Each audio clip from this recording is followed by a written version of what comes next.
Avant de prier, écoutons la parole de Dieu. Tu n'es pas aujourd'hui une personne seule, debout devant Dieu. Tu es une branche sur un arbre généalogique, un maillon dans une chaîne de générations, une vie se tenant à l'intersection entre ce qui a été et ce qui sera. Certains des combats que tu affrontes n'ont pas commencé avec toi. Certains des schémas que tu observes dans ta vie sont l'écho d'histoires qui ont commencé avant ta naissance. Mais la bonne nouvelle de l'Évangile est celle-ci. En Christ, tu n'as pas à répéter ce qui t'a blessé. Tu n'as pas à transmettre ce qui a opprimé ta famille. Par le sang de Jésus, tu peux devenir un tournant, une interruption sainte, un vase de nouvelles bénédictions et de guérison pour ceux qui viendront après toi. La Bible dit dans le psaume 112, versets 1 à 2, « Heureux l'homme qui craint l'Éternel, qui trouve un grand plaisir à ses commandements. Sa postérité sera puissante sur la terre. La génération des hommes droits sera bénie. » Remarque ceci, quand tu crains l'Éternel et alignes ta vie sur sa parole, cela n'affecte pas seulement toi, cela impacte tes descendants. Ton obéissance a des conséquences générationnelles. Le ciel ne te voit pas comme un individu isolé. Le ciel voit ta postérité, ta lignée, tes descendants spirituels, les personnes que tu influences, les enfants qui pourront naître de toi, physiquement ou spirituellement.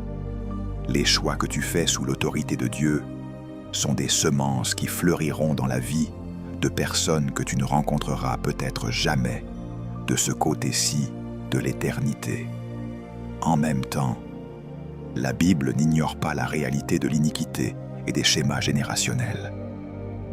Dans Exode 20, versets 5 à 6, Dieu dit « Car moi, l'Éternel, ton Dieu, je suis un Dieu jaloux, qui punit l'iniquité des pères sur les enfants jusqu'à la 3e et à la 4e génération de ceux qui me haïssent, et qui fait miséricorde jusqu'en 1000 générations à ceux qui m'aiment et qui gardent mes commandements. » Cela ne signifie pas que Dieu punit arbitrairement les enfants pour des péchés qu'ils n'ont pas choisis.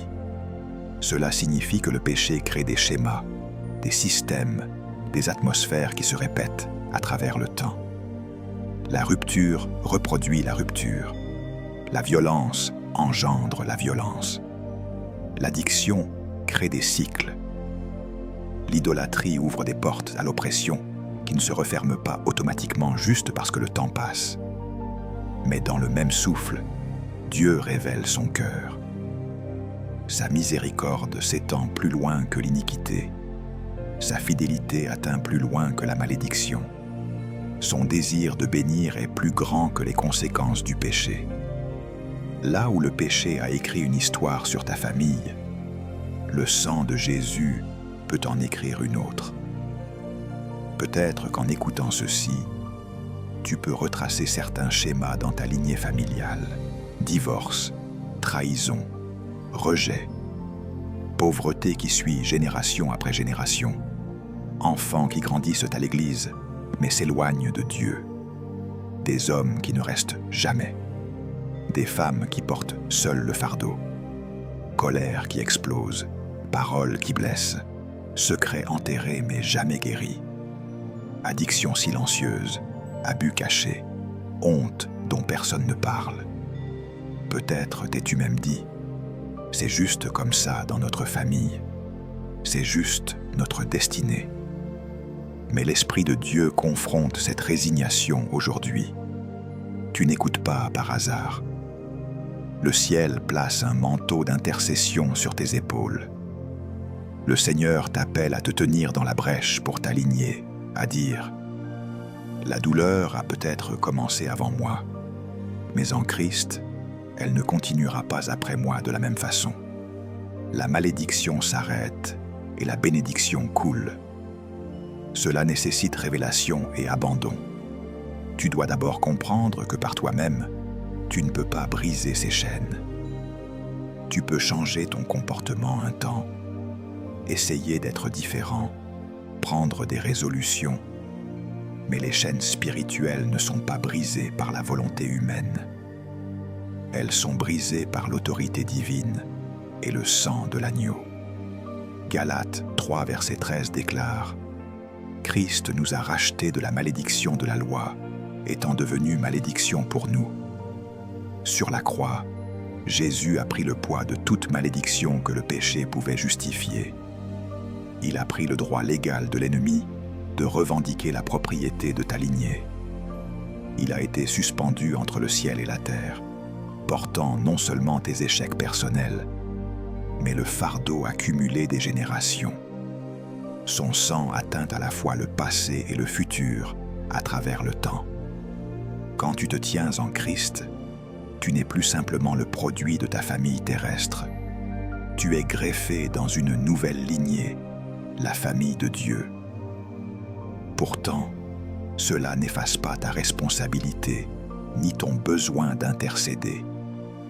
Il est possible d'être légalement libre en Christ et de vivre encore sous l'influence de vieilles chaînes, parce que personne ne s'est levé pour les traiter dans la prière, pour y renoncer, pour rompre l'accord avec elles, pour les remplacer par la bénédiction du Seigneur. C'est ce à quoi tu es invité aujourd'hui. Le Saint-Esprit t'appelle à examiner ton cœur, pas seulement pour ton bien, mais pour ceux qui portent ton nom, ton sang, ton histoire. Demande-toi, dans quel domaine vois-je des répétitions qui ne reflètent pas le royaume de Dieu? Où vois-je des liens d'esclavage qui semblent courir dans la famille? Où vois-je une douleur qui ne cesse de se répéter? Remarques-tu une froideur spirituelle, une implication occulte, la perversion, des conflits constants, des schémas d'infidélité, d'impardon, de tourments mentaux ou des cycles de honte? Apporte ces choses devant Dieu, non pour accuser, mais pour intercéder. Beaucoup de ceux qui ont contribué à ces schémas ne savaient pas mieux, ne connaissaient pas Christ, ne connaissaient pas la délivrance. Maintenant, toi, tu sais. Tu es appelé à te tenir comme un sacrificateur devant Dieu en leur faveur, à dire « Seigneur, aie pitié de ma famille ». Que le sang de Jésus parle une meilleure parole sur nous que le sang de nos blessures. Ce n'est pas un moment de condamnation, c'est un moment d'invitation. Le Seigneur ne pointe pas du doigt ta famille pour te moquer. Il pointe pour pouvoir guérir, restaurer et rediriger. Tu dois être prêt à abandonner l'identité que tu as formée autour de ta douleur. Certains d'entre vous se sont tellement habitués à dire « Dans ma famille, nous sommes toujours comme ceci. Nous luttons toujours avec cela », que vos paroles sont devenues un accord avec les chaînes mêmes que vous détestez. Aujourd'hui, le Seigneur vous invite à vous repentir pour chaque fois que vous êtes entrés en accord avec l'esclavage générationnel par vos paroles et vos attentes. Il vous appelle à commencer à parler un récit différent. En Christ, ma famille connaîtra la paix. En Christ, notre lignée marchera dans la pureté. En Christ, nous serons connus pour la fidélité, non pour la rupture. En Christ, nous serons une famille qui cherche le Seigneur. La guérison générationnelle n'est pas une perfection instantanée. C'est un processus d'alignement. Cela commence dans l'esprit, mais cela œuvre dans l'âme et le corps, dans les habitudes et les décisions, dans les excuses et les réconciliations, dans les limites et les nouveaux choix. En priant aujourd'hui, le Saint-Esprit peut faire remonter des souvenirs, des visages, des noms, même des émotions enfouies. Ne les repousse pas. Apporte-les dans la présence de Dieu. Laisse-le t'accompagner dans le pardon là où il y a eu de la haine, dans la repentance là où tu as perpétué le schéma, dans le deuil là où tu n'as jamais eu l'occasion de pleurer ce qui a été brisé. En faisant cela, tu coopères avec l'intercession de Jésus, qui peut sauver parfaitement ceux qui s'approchent de Dieu par lui, étant toujours vivant pour intercéder en leur faveur. Hébreux 7, verset 25. Tu joins ta petite prière tremblante à son intercession parfaite et puissante. Et le ciel écoute. Il y a aussi une bénédiction générationnelle que Dieu veut relâcher sur toi. Ne prie pas seulement pour ce qui doit être brisé. Reçois aussi ce qui doit être bâti. Le Seigneur désire élever en toi un nouvel héritage, marqué par l'intimité avec lui, par la santé émotionnelle, par la sagesse, par la gestion financière, par des mariages sains, par des enfants qui connaissent sa présence dès leur jeune âge, par la liberté face à l'addiction, par une communication saine, par la foi générationnelle. Deutéronome 7, verset 9 dit « Sache donc que c'est l'Éternel, ton Dieu, qui est Dieu. Ce Dieu fidèle garde son alliance et sa miséricorde jusqu'à la 1000e génération envers ceux qui l'aiment et qui observent ses commandements. » Tu ne brises pas seulement des chaînes, tu poses des fondations. Tu ne fermes pas seulement des portes, tu en ouvres de nouvelles. Tu n'annules pas seulement des malédictions, tu invites la bénédiction. Et quand le Seigneur bénit, personne ne peut l'annuler. Alors viens avec foi, viens avec humilité, viens avec des larmes si elles coulent. Le Seigneur est prêt à te rencontrer dans l'intercession, à faire en un moment d'abandon ce que des générations n'ont pu faire par leur propre force. Maintenant, prions ensemble. Père, au nom de Jésus, nous venons devant toi comme des enfants approchant un Père aimant, comme des intercesseurs se tenant dans la brèche pour notre lignée, comme ceux qui sont prêts à être utilisés comme un pont entre ce qui a été et ce que tu désires faire. Seigneur, tu vois cette personne précieuse qui écoute et prise en ce moment. Tu vois l'histoire de sa famille dans les moindres détails. Tu connais les secrets dont personne ne parle, les blessures qui n'ont jamais été reconnues, les schémas qui se répètent silencieusement derrière des portes closes. Tu connais les larmes qui ont été versées dans les chambres et les salles de bain, les cris silencieux pour un changement, les moments où ce cœur a dit « Dieu, que ce soit différent pour moi, pour mes enfants, pour ceux qui viendront après moi. Aujourd'hui, j'élève cette vie devant toi et je me tiens en accord avec ton désir de guérir, de délivrer et de bénir. Seigneur, nous commençons par l'adoration. Nous déclarons que tu es le Dieu d'Abraham, d'Isaac et de Jacob, le Dieu des générations, le Dieu qui voit non seulement les individus, mais les lignées familiales, les nations et l'héritage. Tu es celui qui a visité Abraham et promis qu'en sa postérité, toutes les familles de la terre seraient bénies.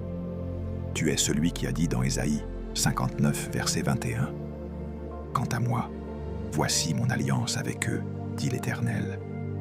Mon esprit qui repose sur toi et mes paroles que j'ai mises dans ta bouche ne se retireront point de ta bouche, ni de la bouche de tes enfants, ni de la bouche des enfants de tes enfants, dit l'Éternel, dès maintenant et pour toujours. » Seigneur, nous nous accrochons à cette promesse, que cette personne qui écoute soit l'une de celles par qui ton esprit et ta parole coulent de génération en génération.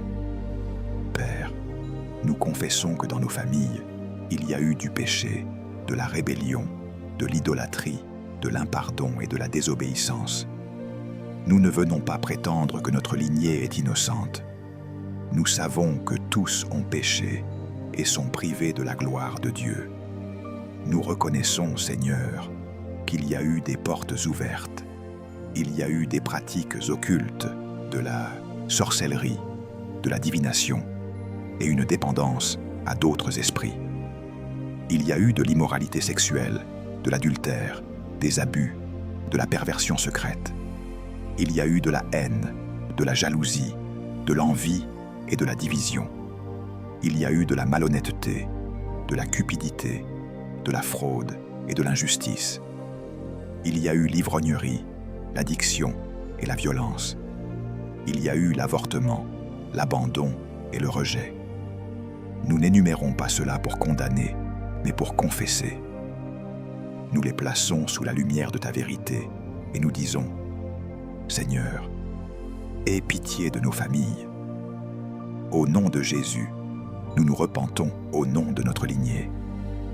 Nous nous tenons comme Daniel qui a prié. Nous avons péché. Nous avons commis l'iniquité. Nous avons agi méchamment. Nous avons été rebelles. Daniel 9, verset 6.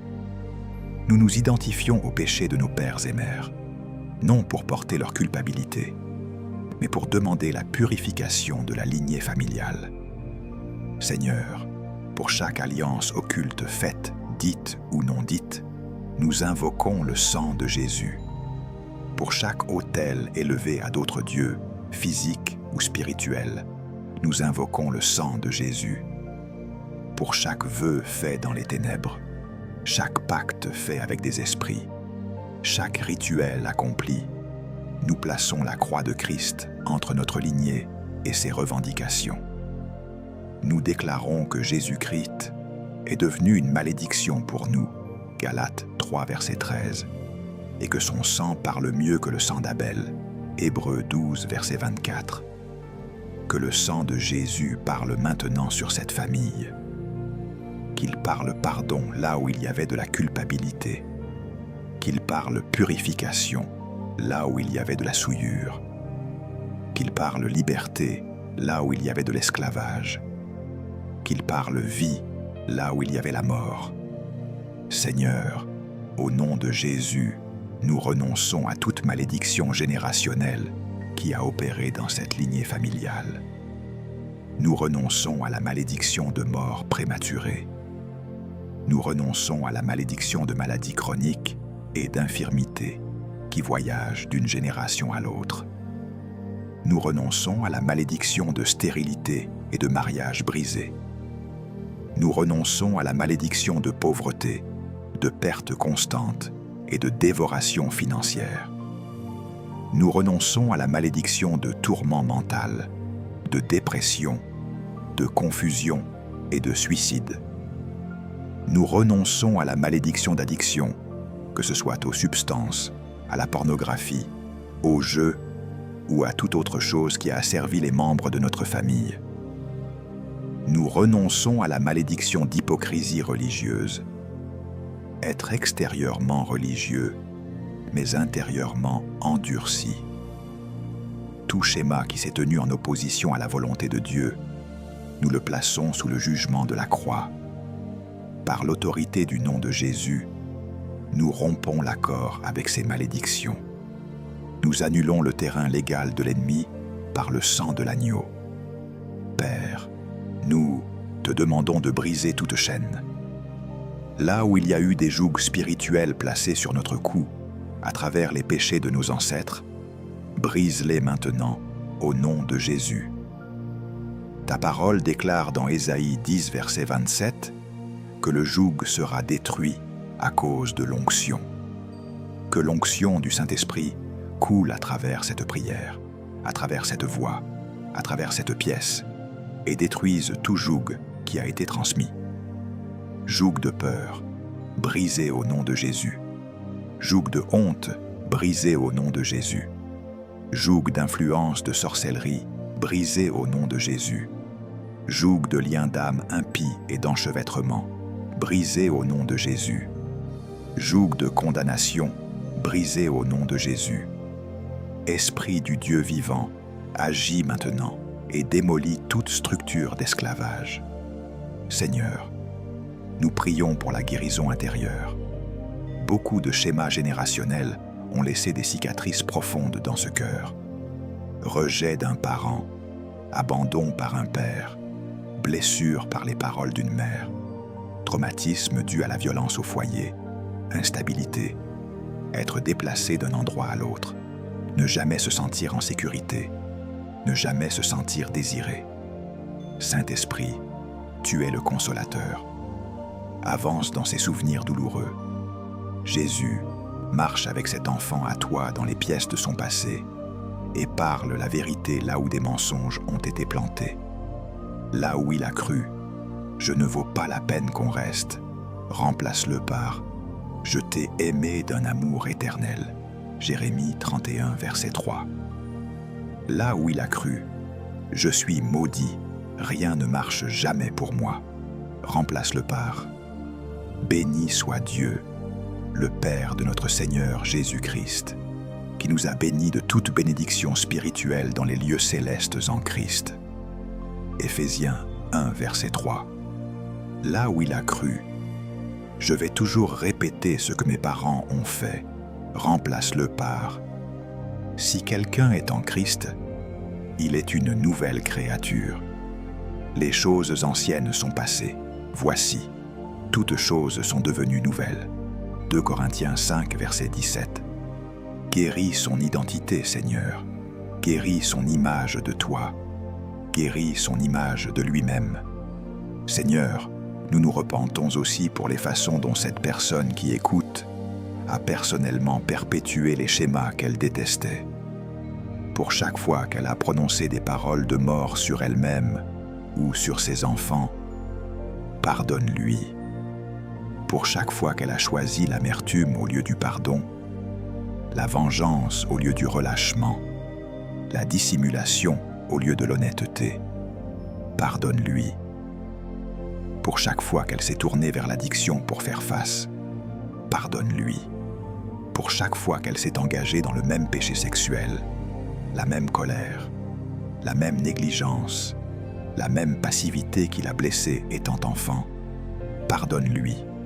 Nous te remercions que quand nous confessons nos péchés, tu es fidèle et juste pour nous pardonner nos péchés et pour nous purifier de toute iniquité. 1 Jean 1, verset 9. Purifie ce cœur, purifie ses mains, purifie son dossier, qu'il sache qu'en Christ, il n'est pas défini par son pire jour, mais par son œuvre accomplie. Et maintenant, Père, nous commençons à appeler la bénédiction et la guérison générationnelle. Au nom de Jésus, nous bénissons cette lignée familiale. Nous bénissons leur nom de famille. Nous bénissons leurs enfants et les enfants de leurs enfants, qu'ils soient déjà nés ou encore dans ta pensée. Nous les bénissons avec la crainte de l'Éternel, car ta parole dit que la crainte de l'Éternel est le commencement de la sagesse. Proverbe 9, verset 10. Que les générations suivantes soient plus sages, plus pures et plus forties en toi que les précédentes.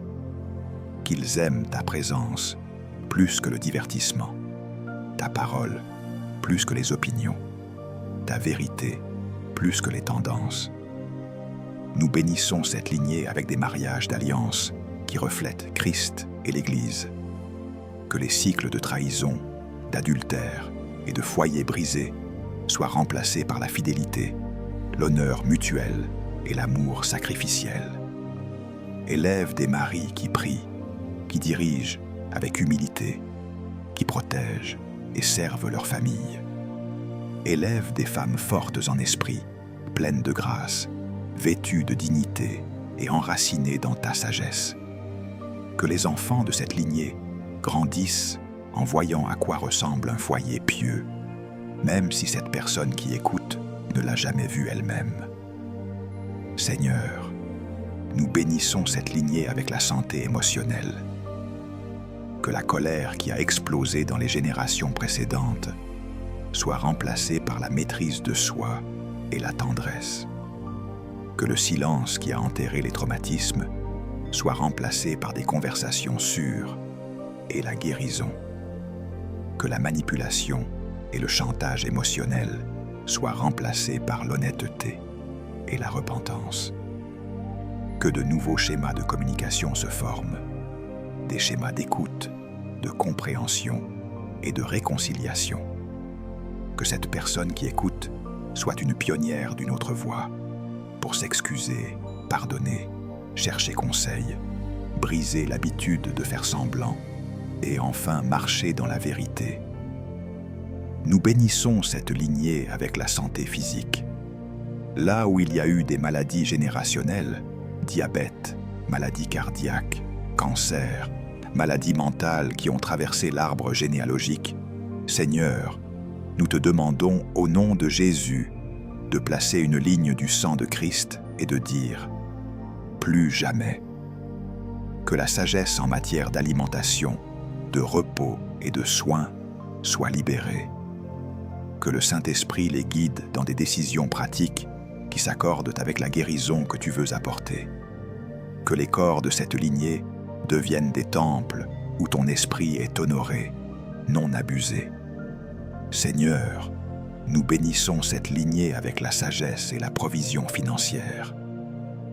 Là où il y a eu de la dette, du chaos et de la pénurie, que la gestion responsable se lève. Que les cycles de dépenses impulsives, de jeux et d'irresponsabilité soient brisés. Enseigne-leur à t'honorer avec leurs ressources, à vivre avec générosité, à éviter la cupidité, à résister à l'esprit de Mammon. Ouvre des portes pour l'éducation, le travail honnête et la créativité.